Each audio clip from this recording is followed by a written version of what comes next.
नमस्कार, news nation आप देख रहे हैं। आपके साथ मैं हूं विद्यानाथ झा। बड़ी खबर इस वक्त की सबसे पहले आपको बताते हैं, देश भर में 31 मई तक लॉकडाउन को बढ़ा दिया गया है। लेकिन इस दौरान क्या खुलेगा, क्या बंद होगा, यह भी आप जान लीजिए। स्कूल, कॉलेज, मेट्रो सेवा बंद रहेगी। जी हां, स्कूल, कॉलेज और मेट्रो की सेवा बंद रहेगी। घरेलू और अंतर्राष्ट्रीय उड़ानें भी बंद रहेंगी। धार्मिक स्थल बंद रहेंगे। बिना दर्शक स्पोर्ट्स कॉम्प्लेक्स खुलेंगे, यानी कि भीड़ ना हो तो फिर स्पोर्ट्स कॉम्प्लेक्स को खोला जा सकेगा। लेकिन हवाई सेवाएं बंद रहेंगी, चाहे वो घरेलू उड़ानें हो, चाहे वो अंतर्राष्ट्रीय उड़ानें हो, इनको बंद रखा जाएगा। धार्मिक स्थल को भी बंद रखने का फैसला किया गया है लॉकडाउन 4.0 में। इसके अलावा आपको बता दें कि स्कूल, कॉलेज भी बंद रहेंगे। तो 31 मई तक लॉकडाउन 4.0 के दौरान स्कूल, कॉलेज, मेट्रो सेवा बंद रहेंगे और इसके अलावा हवाई उड़ानें भी, अंतर्राष्ट्रीय या फिर घरेलू, दोनों तरह की उड़ानें बंद रहेंगी। यह जानकारी सरकार की तरफ से दी गई है लॉकडाउन 4 को लेकर। तो देखिए, कोरोना को लेकर यह बड़ी खबर है जिसमें जानकारी दी गई है कि कॉम्प्लेक्स खुलेंगे। जो स्पोर्ट्स कॉम्प्लेक्स हैं वो खोले जा सकते हैं, लेकिन वहां पर भीड़ नहीं होनी चाहिए। मॉल बंद रहेंगे, लेकिन इसके अलावा केंद्र सरकार के सभी दफ्तर खुल सकते हैं। केंद्र सरकार के जो ऑफिसेज हैं वो खुल सकते हैं। ये जानकारी दी गई है। रेस्टोरेंट से होम डिलीवरी जारी रहेगी, यानी कि रेस्टोरेंट पर आप ऑर्डर कर सकते हैं, वहां से खाना मंगवा सकते हैं, लेकिन वहां जाकर आप खाना खा नहीं सकते। रेड, ग्रीन और ऑरेंज जोन का फैसला रहेगा और इस दौरान उन इलाकों में, चाहे वो रेड जोन हो या ऑरेंज जोन हो या ग्रीन जोन हो, वहां पर किस तरीके से क्या करना है, क्या नहीं करना है, वो प्रशासनिक फैसला होगा। ये तमाम जानकारी अभी दी गई है। मधुरेंद्र हमारे साथ जुड़ गए। मधुरेंद्र, जरा एक एक लाइन करके बताइए कि लॉकडाउन 4.0 के लिए क्या कुछ दिशा निर्देश हैं, क्या नियम कानून है? देखिए, सबसे पहले हम उन बातों पर गौर करते हैं जो प्रोहिबिटेड रहेगा, यानी जिसको खोलने का कोई प्लान सरकार को नहीं है। उसके एक्सेप्शंस पे बाद में बात करेंगे।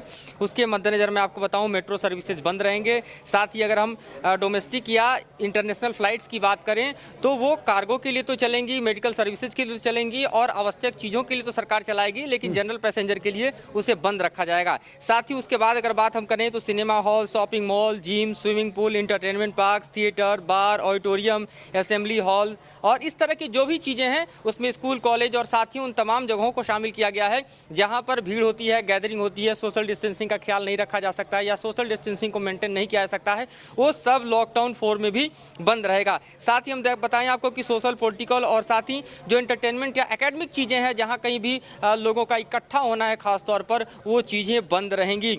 साथ ही धार्मिक जो स्थल हैं उनको भी सरकार ने खोलने की इजाज़त नहीं दी है, चाहे वो मंदिर हो, मस्जिद हो, गुरुद्वारा हो या फिर कोई और स्थान हो। उसके बाद हम बात करते हैं उन बातों हम खास तौर पे लॉकडाउन 4.0 में ढील देने की कि सरकार किन चीज़ों को इसमें ढील दे रही है और आम लोगों को कहां सहूलियत भरा कदम दिखाई दे रहा है। उसके मद्देनज़र अगर हम देखें तो खास तौर पे इंटर स्टेट जो मूवमेंट है उसको सरकार ने इजाज़त दिया है, लेकिन ये म्यूचुअल कंसेंट से ही होगा, यानी दोनों राज्यों के कंसेंट के जरिए ही। म्यूचुअल कंसेंट के बिना इंटर स्टेट मूवमेंट भी नहीं हो सकता। साथ ही इंट्रा स्टेट मूवमेंट की भी बात कही गई है, जिसमें व्हीकल्स हैं, बसेज हैं और ख़ास तौर पर निजी गाड़ियाँ हैं, वो भी चल सकेंगी, लेकिन उसके लिए राज्यों को डिसाइड करना पड़ेगा। इसका अधिकार भी राज्यों को दिया गया है। साथ ही स्टैंडर्ड ऑपरेशन प्रोसीजर्स जो बनाएगा, एसओपी जिसे हम कहते हैं, उसमें यह साफ तौर पे है कि कोई भी मूवमेंट अगर किसी व्यक्ति का होता है तो उसके लिए भी दिशा निर्देश लेना पड़ेगा, यानी आपको पास लेकर ही मूवमेंट करना पड़ेगा। तो ये सारे रेस्ट्रिक्शंस हमने देखा कि अब बहुत ही कड़ाई के साथ लागू किया गया था, लेकिन अब इसको राज्यों के ऊपर छोड़ दिया गया है। जैसा 3.0 में भी हमने देखा कि राज्यों के ऊपर इन चीज़ों को एमएचए ने पास किया था, तो इसको 4.0 में और ज़्यादा पास ऑन कर दिया गया है। साथ ही अगर हम बात करें रेस्टोरेंट की बात करें या इस तरह के ईटरीज़ की बात करें तो उसको खोलने की इजाज़त नहीं दी गई है, लेकिन वो फूड डिलीवरी घर पर दे सकते हैं, इसकी इजाज़त उनको दे दी गई है। उसके अलावा नाइट कर्फ्यू की बात करें, जिसका मेंशन साफ तौर पर पहले भी देखा गया था कि 7 बजे रात से लेकर 7 बजे सुबह तक वो नाइट कर्फ्यू जारी रहेगा, यानी इसमें जो भी ढील की संभावना रहेगी वो दिन के वक्त ही हो सकता है। इसके अलावा अगर हम बात करें प्रोटेक्शन ऑफ वल्नरेबल पर्सन, यानी जो लोग 65 साल से ऊपर के हैं या छोटे बच्चों की बात करें जो 10 साल से नीचे के हैं, वो घर पर ही रहेंगे, उन्हें बाहर निकलने की इजाज़त इस समूचे लॉकडाउन के भीतर भी नहीं रहेगी, क्योंकि ये बताया गया है साफ तौर की कोविड-19 के समूचे ही अगर हम आगोश में आने वाले मरीजों की बढ़ती संख्या को देखें तो सबसे ज़्यादा वे लोग हाशिए पर होते हैं, वे लोग संक्रमण का शिकार होते हैं जिनके अंदर इम्यूनिटी कम होती है।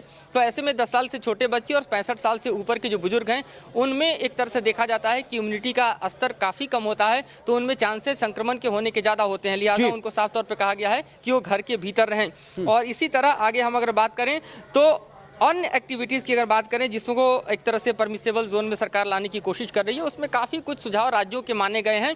लेकिन एक बड़ी बात है कि आरोग्य सेतु ऐप को ज़्यादा से ज़्यादा बढ़ावा देना है, उसका इस्तेमाल बढ़ाना है, क्योंकि इसके ज़रिए अगर लोग एक जगह से दूसरी जगह जा रहे हैं, किसी से घुल रहे हैं, मिल रहे हैं, किसी एरिया में उनका मूवमेंट हो रहा है, तो डिजिटली एक तरह से उनका डाटा जो है वो सरकार के पास आ रहा है और ये पता चल रहा है कि उनका कहीं किसी ऐसे व्यक्ति से तो संपर्क नहीं हो रहा जो कि कोविड पॉजिटिव है या फिर उनके संक्रमण का खतरा तो नहीं बढ़ रहा, तो उन तक भी फीडबैक जा रहा है और सरकार तक भी ये फीडबैक आ रहा है। तो ये काफ़ी महत्वपूर्ण है जिसको बढ़ावा देने की बात इसमें कही गई है। साथ ही कई स्पेशल डायरेक्शंस भी हैं जिसकी हम बात कर सकते हैं, जैसे स्टेट्स और ड्यूटीज़ को कहा गया है कि इंटर स्टेट और इंट्रा स्टेट मूवमेंट को अलाउ करें, जिसमें मेडिकल प्रोफेशनल्स हैं उनके लिए कोई कर्फ्यू पास की ज़रूरत नहीं है, नर्सेज हैं, पैरामेडिकल के स्टाफ हैं, सैनिटेशन के जो स्टाफ हैं, वर्कर्स हैं, उनकी अगर बात करें, एम्बुलेंस है, तो इनमें किसी तरह का रिस्ट्रिक्शन ना रखा जाए, इनको पूरी तरह से जाने दिया जाए, क्योंकि हमने देखा कि कई राज्यों में कई डिस्ट्रिक्ट्स ने खास तौर पर ये इंप्लीमेंट किया कि वहाँ पर कर्फ्यू है, तो लिहाजा उनके अंदर एंट्री चाहे वो मेडिकल स्टाफ हो या फिर कोई भी अन्य व्यक्ति हो बिना कर्फ्यू पास के नहीं आ सकता। हमने भी देखा था कि नोएडा बॉर्डर में जब एम्स के स्टाफ घुसने की कोशिश कर रहे थे तो उन्हें नहीं घुसने दिया गया था क्योंकि उनके पास कर्फ्यू पासेस नहीं थे। तो उन लोगों के लिए काफ़ी रियायतें इसमें बरती गई है जिससे जो कोरोना वॉरियर्स हैं उनके आवागमन में किसी भी तरह की बाधा न आए। जी हाँ विद्या जी, लेकिन मधुरेंद्र एक चीज और बताइए, कहा यह जा रहा था कि लॉकडाउन 4 में बहुत सारी चीजें अलग होंगी, रूप रंग इसके बदल जाएंगे। अभी हम देख रहे हैं कि जो आम कर्मचारी हैं जो प्राइवेट ऑफिसेज में काम करते हैं वो अपने दफ्तर तक या तो पहुंच नहीं पा रहे हैं या फिर उनके दफ्तर को बंद रखने का ही फैसला किया गया था।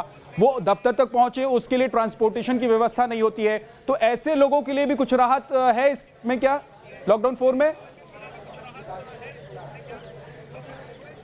देखिए, ये राज्यों पर छोड़ दिया गया है। खासतौर पे देखा गया है कि जो भी ऑफिसेज ऑपरेट हो रहे हैं उन ऑफिसेज के लिए जाने के लिए जो व्यवस्था की जा रही है वो ऑफिस की ही गाड़ियों से हो रही है और उसका एक तरह से जो अलाउ करने का प्रोसीजर है वो लोकल एडमिनिस्ट्रेशन को छोड़ा गया है। तो उसमें मैं देख पा रहा हूँ जो SOP है उसमें इस बात की इजाज़त तो दी गई है कि मूवमेंट खासतौर पर हो, लेकिन उस मूवमेंट में मेट्रो जैसे सर्विसेज को शामिल नहीं किया गया है। ट्रेन जो स्पेशल चल रहे हैं वो तो चल रहे हैं, लेकिन उसके अलावा अगर हम इधर बात करें तो लोकल ट्रेन को इजाज़त नहीं दी गई है या जो सामान्य ट्रेनें हैं उसकी भी इजाज़त इसमें नहीं दी गई हैं। तो इन प्रावधानों के अंतर्गत अगर हम बात करें तो वहाँ मुश्किलें दिखाई दे रही हैं। साथ ही देखिए नेशनल डिजास्टर जो समूचा कानून एक तरह से लगाया गया है उसमें जो प्रावधान पहले काफ़ी स्ट्रिक्ट थे वो इस वक्त भी दिखाई दे रहे हैं। जैसे फेस कवर करना कंपल्सरी है, ऑल पब्लिक प्लेसेस पर और घर से बाहर आप निकलते हैं तो आपको मास्क लगाना होगा, ये कंपल्सरी कर दिया गया है। साथ ही पब्लिक प्लेसेस पर अगर आप थूकते हैं तो आपके ऊपर जुर्माना लगाया जाएगा, ये एक पेनेबल ऑफेंस के तौर पर देखा जा रहा है। साथ ही सोशल डिस्टेंसिंग जो है उसको आपको फॉलो करना होगा, चाहे आप पब्लिक प्लेस पर हो या ट्रांसपोर्ट किसी भी तरह का यूज़ कर रहे हैं। तो जाहिर तौर पर अगर आप पब्लिक व्हीकल्स भी यूज़ कर रहे हैं यानी या फिर अपनी गाड़ियों का इस्तेमाल कर रहे हैं कहीं भी, तो भी आपको सोशल डिस्टेंसिंग मेंटेन करना होगा। जैसे कि एक ड्राइवर है तो दो व्यक्ति उस गाड़ी में बैठ सकता है, उसको भी प्रावधान में शामिल किया गया है। साथ ये बताया गया है कि अगर कोई फ्यूनरल है या लास्ट राइट्स है तो उसमें 20 लोगों की ही गैदरिंग मैक्सिमम हो सकती है, ये पहले के प्रावधान में भी शामिल था। और साथ ही मैरिज में अगर किसी भी तरह का फंक्शन है, मैरिज फंक्शन है, तो उसमें 50 लोग शामिल हो सकते हैं। तो ये जो लॉकडाउन 3 में था उसी को लॉकडाउन 4 में भी रिपीट किया गया है। उसके अलावा कंजम्पशन जो है खासतौर पर लीकर का, पान गुटखा का, तंबाकू का, वो पब्लिक प्लेस पर अलाउ नहीं होगा। तो इसको भी लॉकडाउन 4 में रिपीट करने की बात कही गई है। इसको भी हमने देखा था कि लॉकडाउन 3 में इसको इंप्लीमेंट किया गया था, तो वो भी जारी रहेगा, उसमें किसी भी तरह की ढील नहीं दी जाएगी। अब आपने वर्क प्लेसेस की बात की और खासतौर पर जो इकोनॉमिक कंडीशंस को देखते हुए सरकार ने फैक्ट्री चलाने की इजाज़त दी है या फिर दफ्तरों को चलाने की इजाज़त दी गई है, उसके लिए एक अलग पैरा बनाया गया है और उसमें साफ तौर पर कहा गया है कि जितने काम घर से हो सकते हैं, वर्क फ्रॉम होम है, उसको वर्क फ्रॉम होम से ही लिया जाए, उसकी इजाज़त जो है वर्क फ्रॉम होम को दी जाए। साथ ही उसके बाद ये कहा गया है कि जो लोग और जो बिजनेसेस जो हैं वो खास तौर पे नहीं हो सकते वर्क फ्रॉम होम से, चाहे वो मार्केट की बात हो, चाहे वो इंडस्ट्रियल या कमर्शियल एस्टेब्लिशमेंट की बात को, तो उसमें प्रोविज़न किया गया है कि थर्मल स्कैनिंग जो भी वर्कर्स हैं या अधिकारी हो या कर्मचारी हो उसका मैंडेटरी हो, ज़रूरी हो। हैंड वॉश जो है, सैनिटाइजर की व्यवस्था है वो मैंडेटरी हो। और साथ ही ये भी देखा गया है कि एंट्री और एग्जिट पॉइंट जो है उसको अलग अलग किया जाए, ताकि एक तरफ से लोग आएँ और दूसरी तरफ से जाएं, ताकि सोशल डिस्टेंसिंग को मेंटेन करना आसान हो। साथ ही जो फ्रीक्वेंट सैनिटाइजेशन का प्रोसीजर है वो दफ्तरों को कहा गया है, फैक्ट्रीज को कहा गया है कि वो करते रहें, ताकि सैनिटाइजेशन का प्रोसेस लगातार जारी रहे, तो फिर इसके संक्रमण के प्रभाव को कम किया जा सके। तो ये तमाम बातें भी कही गई हैं इस गाइडलाइन में, जो कि दिखाई दे रहा है। और बताइए, एक तो ये बताइए कि ये सुबह 7 बजे से लेकर शाम 7 बजे तक क्या आम लोग अपनी गाड़ी से अपने दफ्तर, अपने कामकाज के स्थान तक या बाजार तक जा सकते हैं? क्या उसके लिए उनको किसी तरह के पास की जरूरत होगी या नहीं?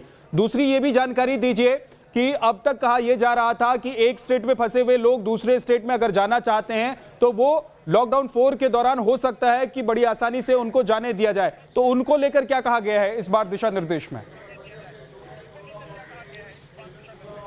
देखिए, साफ तौर पर कहा गया है कि रात को 7 बजे से सुबह 7 बजे तक कर्फ्यू लागू रहेगा, उसमें किसी भी तरह की ढील नहीं दी जा रही है। जाहिर है कि जो वर्किंग आवर है, खास तौर पर उन्हीं वर्किंग आवर्स में आप अपने काम को कर सकते हैं, एसेंशियल सर्विसेज को चला सकते हैं, फैक्ट्री चल सकती है या घर से बाहर निकल सकते हैं, या फिर ग्रीन जोन में है तो खास तौर पर आप एक जगह से दूसरे जगह सफर कर सकते हैं। ये बिल्कुल ही क्लियर है कि रात को 7 बजे से सुबह 7 बजे तक किसी भी तरह की ढील नहीं दी जा रही है। दूसरा, जहां तक आपने सवाल पूछा कि इंटर स्टेट मूवमेंट को लेकर क्या है, ये दोनों राज्यों पे डिपेंड करेगा कि एक राज्य से दूसरे राज्य पर कोई जा रहा है तो उसके लिए जो परमिशन के पासेज हैं, जो उसकी फैसिलिटी है, जो उसकी व्यवस्था है, वो स्टेट्स तय करेंगे।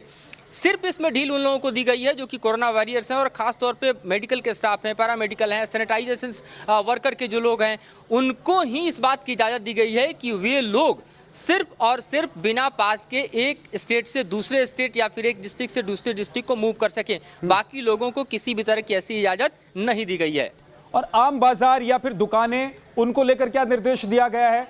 जहां पर लोग या परचून की दुकान हो या फिर दूसरी तरह की दुकानें हो, श्रृंगार की दुकानें हो, तो क्या इन सब को लेकर भी कुछ निर्देश है? इस लॉकडाउन 4 में कुछ नया कुछ कहा गया है? देखिए, बिल्कुल इन सबको लेकर निर्देश है। जी हाँ, देखिए, बिल्कुल इन सबको लेकर निर्देश है और खास तौर पे देखा जा रहा है कि इन निर्देशों को स्टेट्स पर ज़्यादा छोड़ा गया है कि किस तरह से वे बाजार को खोलें, किस तरह से वे इंडस्ट्रीज को खोलें। दुकानें, एसेंशियल सर्विसेज जैसे हैं, उनको खोलने की इजाज़त पहले ही दी जा चुकी है, लेकिन उसमें देखा गया है कि कुछ ही एक तरह से व्यवस्थाओं को हम देखे हैं कि उसका शटर सरकार ने अप करने की बात कही, यानी वो शटर उठ सकते हैं। जो एसेंशियल सर्विसेज के सामान है, खास तौर पे देखें तो उसमें जो ढील लॉकडाउन 3 में दी गई उसी को बरकरार रखा गया है कि जैसे बिजली के सामान हुआ, प्लम्बिंग का सामान हुआ, एसेंशियल गुड्स तो पहले से हैं, जैसे किराना सामान पहले से बिक रहा है। साथ ही हमने देखा कि किस तरह से जो लॉकडाउन 3 में ढील दी गई तो उसमें सिर्फ शराब के बिक्री को लेकर सरकार ने ढील दिया और उसके पीछे जो दलीलें दी गई वो हमारे सामने हैं, लेकिन उसके अलावा कोई बड़ी ढील अभी दिखाई नहीं दे रही है। ये राज्यों को तय करने के लिए छोड़ा गया है, लेकिन उसमें सबसे महत्वपूर्ण बात यह है कि 7 बजे तक आपको हर शटर को डाउन करना होगा, उसमें किसी भी तरह की रियायत सरकार नहीं देने जा रही है। जहां तक मॉल की बात है, हम पहले ही जिक्र कर चुके हैं कि मॉल बंद रहेंगे। जो इस तरह के बड़े बाजार हैं जिसमें सोशल गैदरिंग ज़्यादा होती है, सोशल डिस्टेंसिंग को मेंटेन करना मुश्किल होता है, और उन तमाम जगहों पर बिल्कुल स्ट्रिक्टली लॉकडाउन को इम्पोज किया जाएगा। तो ये तमाम चीज़ें भी इस बार साफ तौर पर दिखाई दे रही है और गाइडलाइंस में ये हम देख रहे हैं कि जो व्यवस्थाओं में थोड़ी बहुत ढील सरकार देने की कोशिश कर रही है, राज्यों की डिमांड के मुताबिक वो राज्यों पर छोड़ा गया है और साफ तौर पर यह भी देखा जा रहा है कि किन राज्यों की स्थिति क्या है, उसके हिसाब से जोन वाइज भी डायरेक्शंस दिए गए हैं।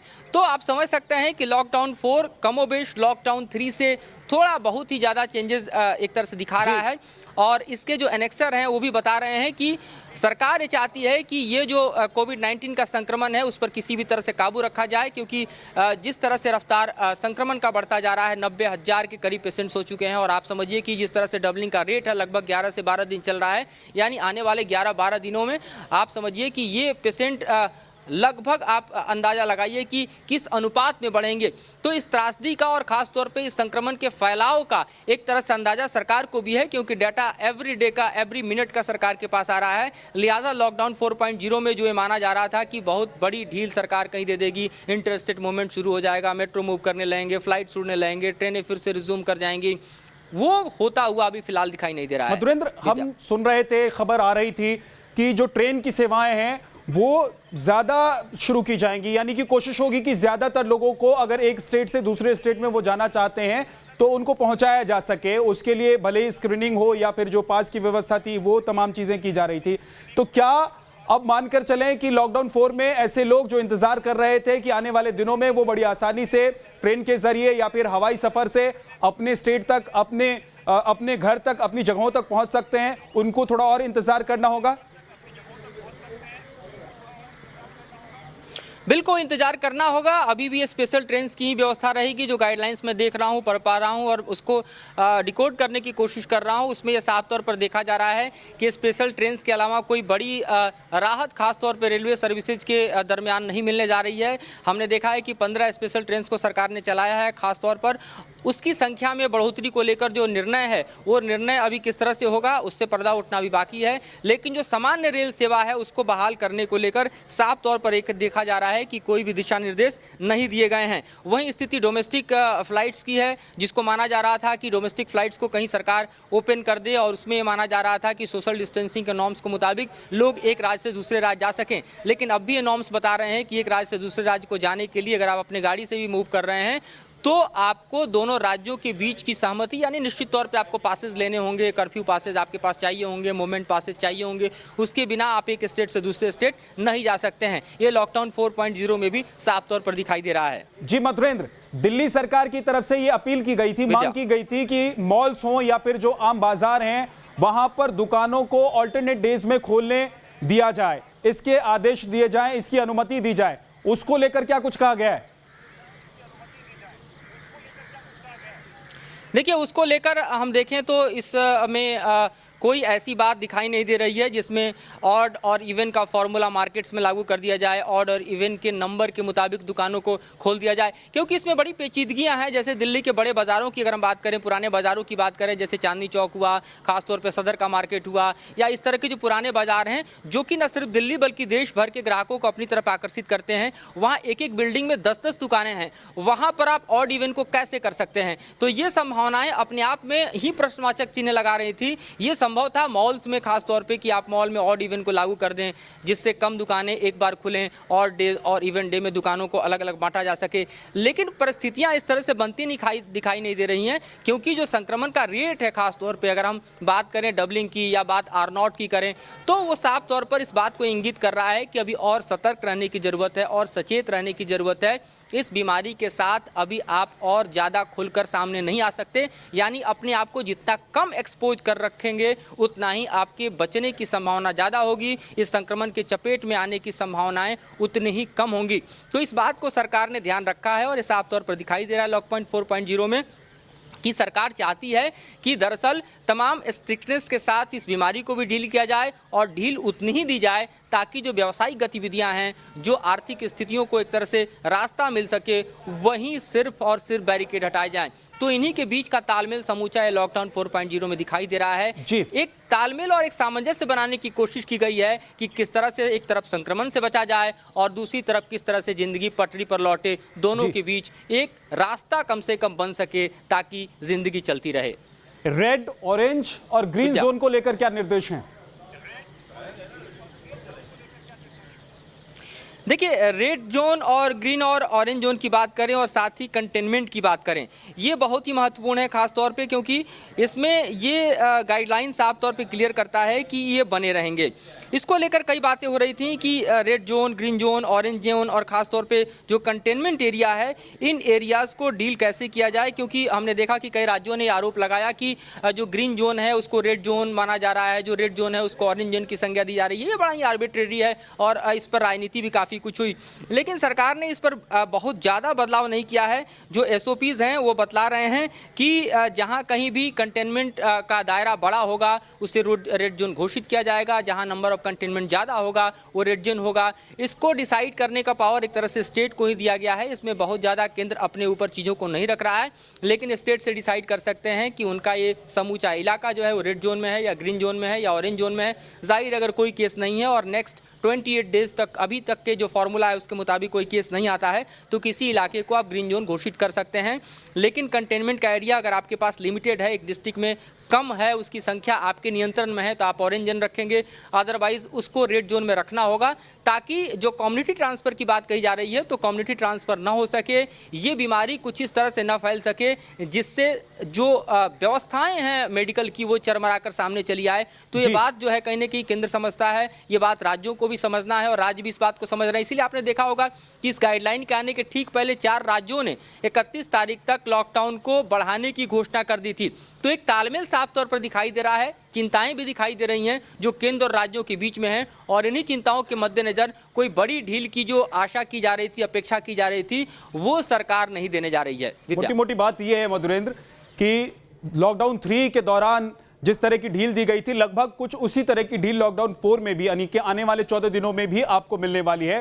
जो शायद आप उम्मीद पाल के बैठे थे कि आने वाले दिनों में आप बहुत कुछ कर सकते हैं, यानी कि घर से निकल सकते हैं, कहीं दूसरी जगह जाना चाहते हैं तो वहां जा सकते हैं, रोजाना अपने दफ्तर जाना चाहते हैं तो वहां पहुंचकर आप काम कर सकते हैं, तो उसके लिए दिशा निर्देश दिए गए हैं। कहा गया है कि भारत को आगे भी बढ़ना है और कोरोना से भी लड़ना है। तो ऐसे में ढील है, लेकिन बहुत ज्यादा ढील इस दौरान भी, यानी कि आने वाले 14 दिनों के दौरान भी नहीं है। इसलिए आप नियम कानूनों को बहुत अच्छे से पढ़ें। उसके बाद लॉकडाउन 4 के दौरान जो चीजें कही गई हैं करने के लिए और जिन चीजों को करने से मना किया गया है, उसको आप फॉलो कर सकते हैं।